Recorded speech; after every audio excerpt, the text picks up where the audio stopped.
Marami po natuwa na pwede nang gamitin yung electronic driver's license for actual license as an alternative physical license dito, Secretary Banoy. Opo, at yung payment pala na traffic license fees, fines online na.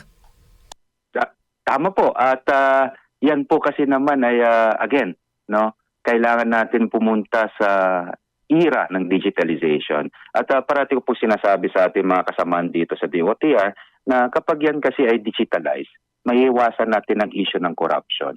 At saka hassle-free pa yan sa ating mga commuters. At yan naman po, meron tayong e-driver's license, ba't hindi natin gamitin? Yung pagbabayad ng online, pwede naman. Kasi po ang parati ko pong sinasabi, ang parati kong ehemplo dito, para pong tulad ako, taga-norte po ako. Kapag ako ba ay umuwi sa Tugigaraw at ako ay nahuli ng traffic enforcer sa paglabag, gusto nyo po ba na ako ay bumalik sa sentra pa kunin ang aking lisensya? So hassle pa po yun. Pangalawa, ba't ko naman dun babayaran kung kaya naman bayaran ng online? So yung mga bagay na meron naman pamamaraan upang mas maginhawa ang ating mga kababayan, so gamitin po natin yun. Kasi andyan na po yung mga e-driver's license portal, pwede naman magbayad ng online payment.